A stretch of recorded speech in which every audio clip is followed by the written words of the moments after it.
तो दोस्तों स्वागत है आपका आपके YouTube channel board exam class 10 पर। जैसा कि आप सभी लोग जानते होंगे कि हम लोगों ने लेक्चर नंबर 4 तक पढ़ लिया था। आज लेक्चर नंबर 5 है। लेक्चर नंबर 5 में मैं क्वेश्चन नंबर 4 से बताने वाला हूँ। क्वेश्चन नंबर 4 में बोल रहा है कि HCF बराबर HCF 306 और 657 का बराबर 9 दिया है।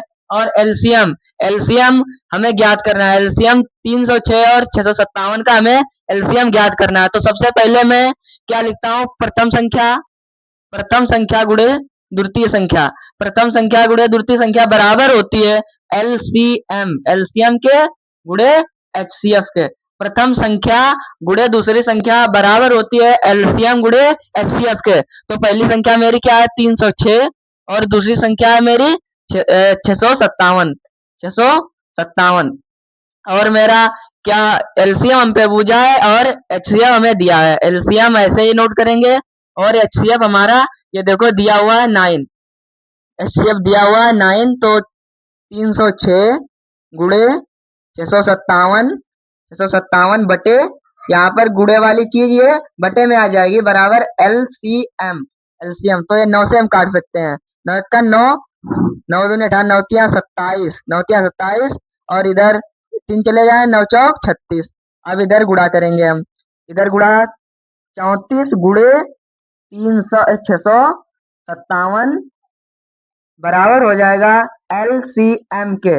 अब इसकी हम गुणा करके लिख देंगे। 22 33 8 बराबर एलसीएम। 22 33 8 बराबर एलसीएम के आ जाएगा। तो आई होप, मैं आशा करता हूँ ये क्वेश्चन नंबर 4 आप लोगों के बहुत ही मतलब बढ़िया से समझ में आएगा। क्वेश्चन नंबर 4 में बता रहा था हमें एचसीएफ दिया हुआ था और संख्याएं दी हुई थी और हमें क्या पूछ रहा था, एलसीएम पूछ रहा था।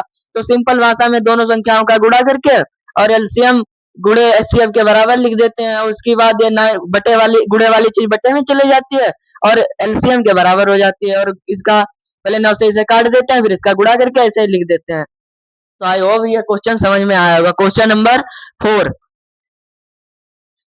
तो आई होप, मैं आशा करता हूँ आप लोगों ने क्वेश्चन नंबर 4 को बहुत अच्छे तरीके से समझ लिया होगा। आज अब ये क्वेश्चन नंबर आप लोगों को मैं 5 बता रहा हूँ। क्वेश्चन नंबर 5 बहुत ही सिंपल तरीके से, सबसे मैं आसान तरीके से बता रहा हूँ। बहुत बच्चों को ये क्वेश्चन नंबर 5 समझ में नहीं आता हर जगह। मैं क्वेश्चन नंबर 5 को इतना आसान तरीके से बताऊंगा, इतना आसान तरीके से कि एक बार में ही समझ में आ जाएगा।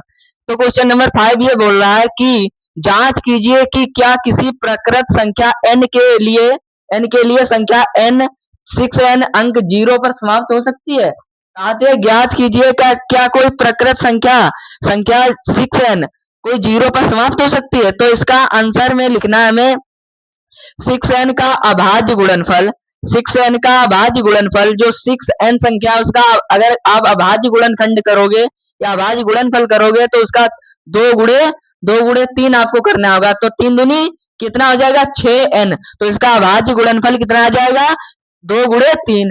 अब ये बोल रहा है कि कोई संख्या 0 पर समाप्त हो सकती है। तो जी हाँ, जब कोई प्राकृत संख्या जो शून्य पर समाप्त होती है, जो संख्या शून्य पर समाप्त होती है उसके अभाज्य गुणनखंड अभाज्य गुणनखंड ये दिए हुए हैं 5 दूनी 10। अगर कोई संख्या 0 पर समाप्त होती है, अगर कोई संख्या का 0 पर जब समाप्त होती है तो उसके अभाज्य गुणनखंड ये दिए हुए हैं 2 गुणे 5। तो 5 दूनी 10, ये संख्या 0 पर समाप्त हो रही है तो इसके अभाज्य गुणनखंड 5 गुणे 2 गुणे 5 हो जाएंगे, 5n हो जाएंगे। के रूप में होता है, के रूप में हो सकता है अतः 6n शून्य पर समाप्त नहीं होगी। जो ये संख्या दी गई है हमें 6n, जो ये संख्या हमें 6n दी गई है तो ये संख्या हमें 0 पर समाप्त नहीं होगी। तो इसका यही आंसर हो जाएगा, ये संख्या 0 पर समाप्त नहीं होगी। आई होप आप लोगों को बहुत अच्छे से समझ में आया होगा। प्लीज अगर अच्छे से समझ में आया हो तो चैनल को सब्सक्राइब जरूर कर लें ताकि हमारा थोड़ा बहुत मोटिवेशन बन सके और ज्यादा से ज्यादा लोगों तक शेयर करें। धन्यवाद।